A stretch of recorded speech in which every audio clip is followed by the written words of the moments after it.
Halo tutor dan teman-teman mahasiswa. Perkenalkan, saya Rista Eka Nur Karisma dengan NIM 877973616. Saya akan mempresentasikan modul ajar yang telah saya buat. Yang pertama adalah informasi umum.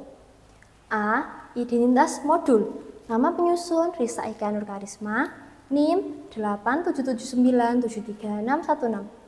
Materi pelajaran yang saya ambil adalah Ilmu Pengetahuan Alam dan Sosial, fase C, kelas 5, semester genap, dengan alokasi waktu 1 kali pertemuan 15 menit.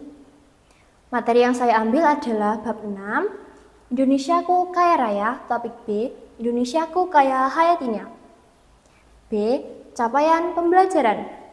Pada fase C, peserta didik diperkenalkan dengan sistem perangkat unsur yang saling terhubung satu sama lain dan berjalan dengan aturan-aturan tertentu untuk menjalankan fungsi tertentu, khususnya yang berkaitan dengan bagaimana alam dan kehidupan sosial saling berkaitan dalam konteks kebinekaan. Peserta didik melakukan suatu tindakan, mengambil suatu keputusan, atau menyelesaikan permasalahan yang berkaitan dengan kehidupan sehari-hari berdasarkan pemahamannya terhadap materi yang telah dipelajari. Kemudian C, profil pelajar Pancasila. Profil pelajar Pancasila yang ingin dicapai adalah yang pertama adalah beriman, bertakwa kepada Tuhan Yang Maha Esa dan berakhlak mulia. Kemudian bergotong royong, mandiri, bernalar kritis, dan kreatif. D, 8 profil lulusan.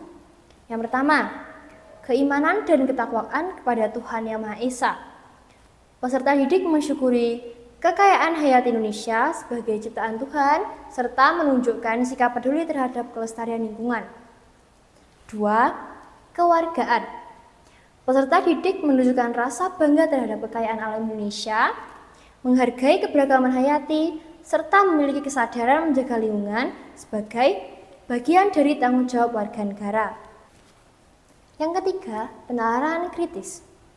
Peserta didik mampu mengidentifikasi, menganalisis, dan menjelaskan persebaran flora dan fauna Indonesia berdasarkan kondisi geografisnya.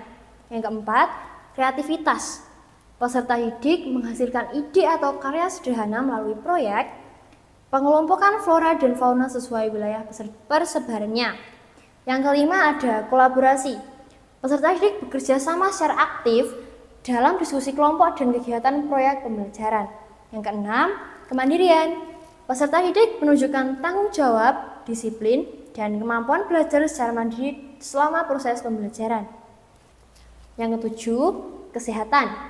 Peserta didik membangun kepedulian terhadap lingkungan yang sehat dan menjaga keseimbangan alam sebagai bagian dari kehidupan yang berkelanjutan. Yang kedelapan, ada komunikasi.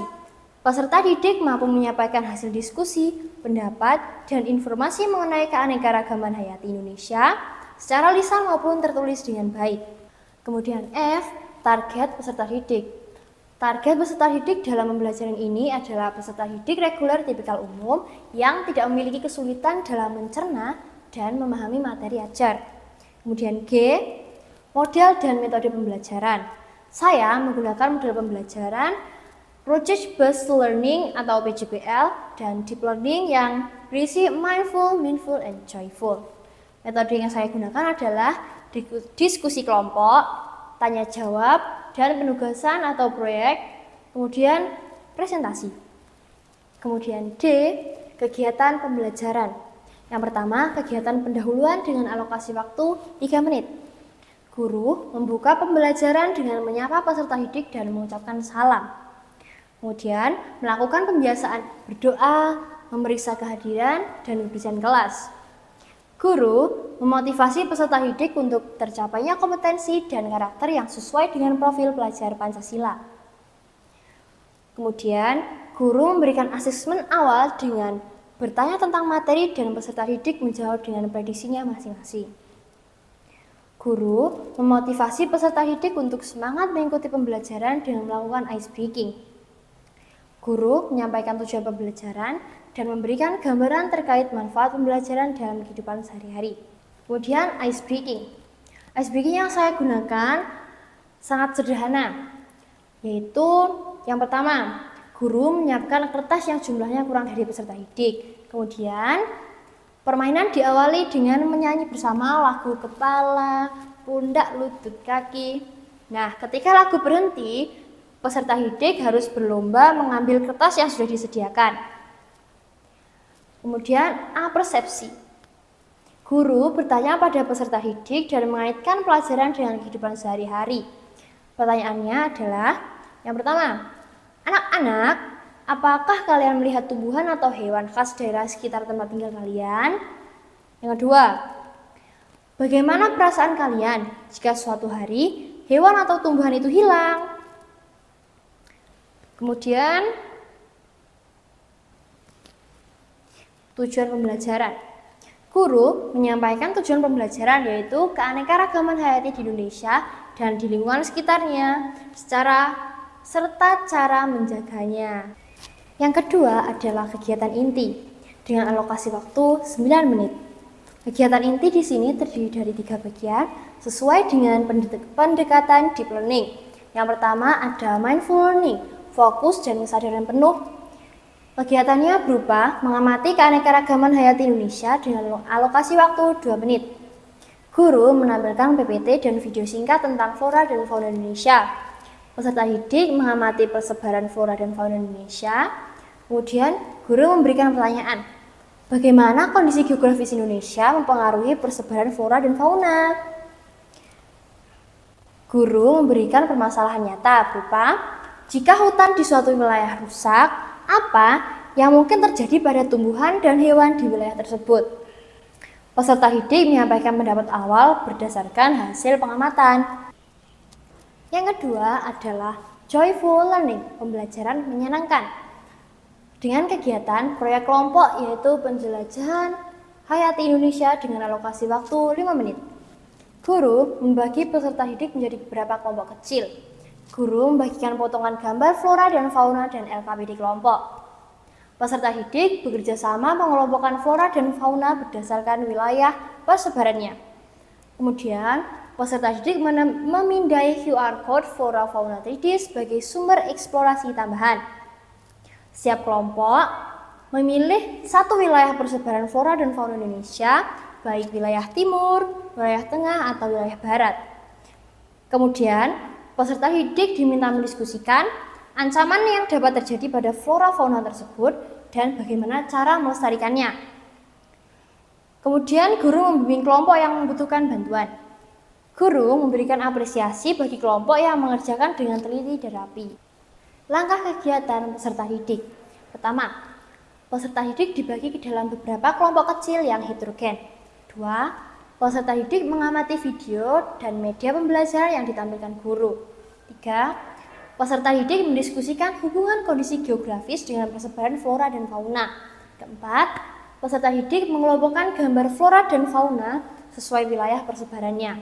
5. Peserta didik mengidentifikasi ancaman terhadap flora dan fauna yang dipilih. Yang keenam, peserta didik menentukan solusi sederhana untuk menjaga kelestarian flora dan fauna. 7. Peserta didik menyampaikan hasil diskusi kelompok. 8. Guru memberikan penguatan dan meluruskan konsep yang belum tepat. 9. Guru mendampingi peserta didik yang masih memerlukan bantuan. Asesmen penilaian. Yang pertama adalah asesmen diagnostik. Asesmen diagnostik dilakukan guru pada awal pembelajaran untuk mengetahui kesiapan peserta didik dalam memasuki pembelajaran. Teknik yang digunakan adalah tanya jawab pada awal pembelajaran. Untuk rubrik penilaian dan indikator adalah seperti ini. Yang kedua, ada asesmen formatif. Asesmen formatif dilakukan guru selama pembelajaran berlangsung, khususnya pada saat peserta didik melakukan diskusi kelompok dan unjuk kerja. Teknik yang digunakan adalah observasi dan unjuk kerja.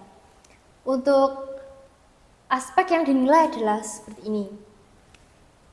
Yang pertama ada keaktifan diskusi, kemudian kerjasama kelompok, ketelitian mengelompokkan flora fauna, kepedulian lingkungan, dan tanggung jawab.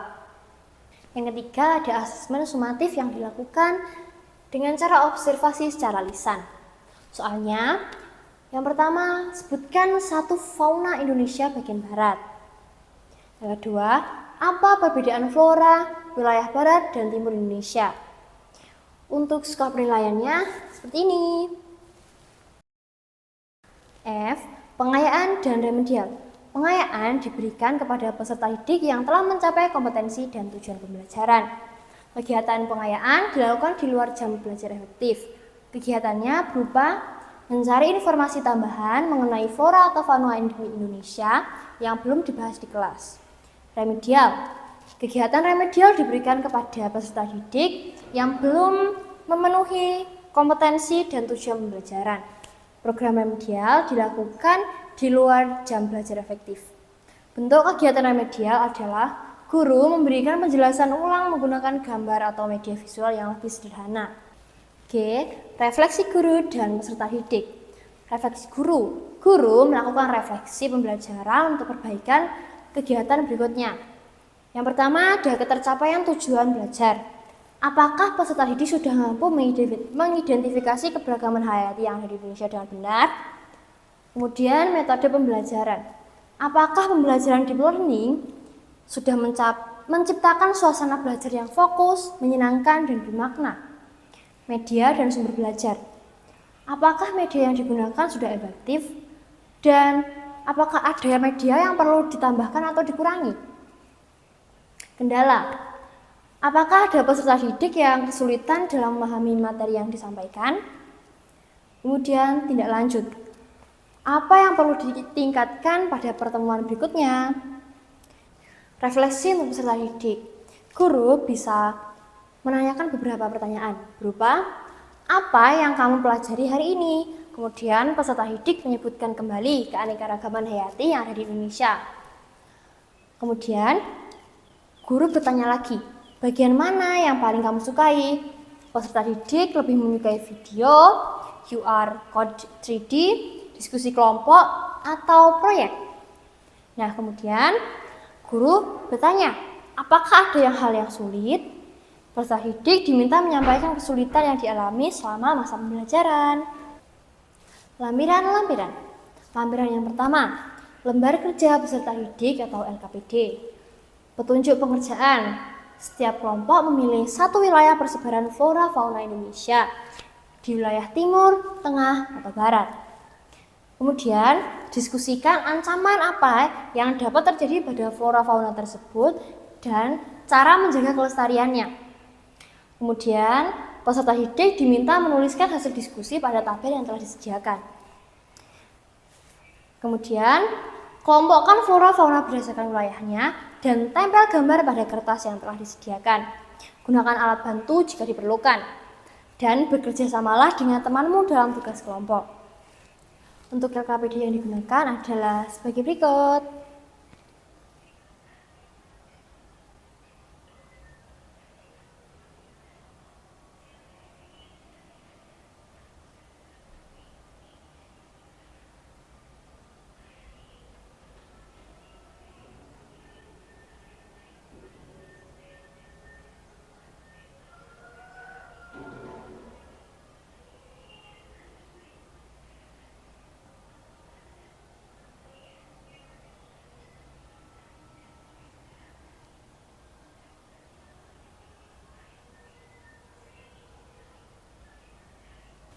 Lampiran kedua, bahan ajar.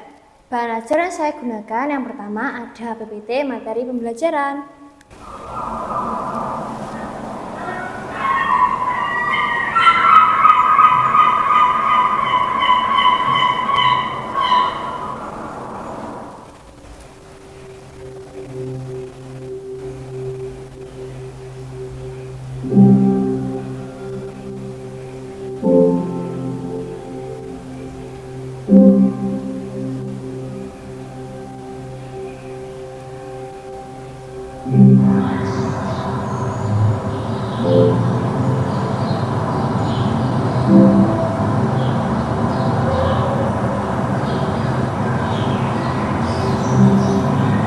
Kemudian ada buku teks. Ini adalah buku yang saya gunakan dan bisa diakses melalui link berikut. Yang ketiga, ada link video pembelajaran YouTube.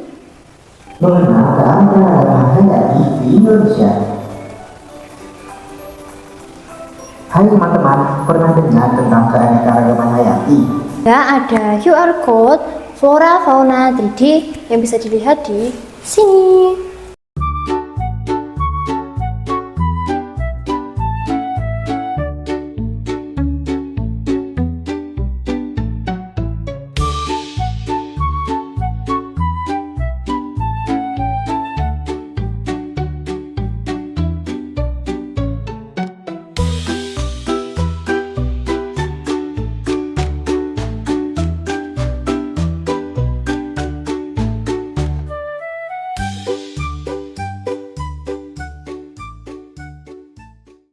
Dan yang terakhir adalah daftar pustaka dari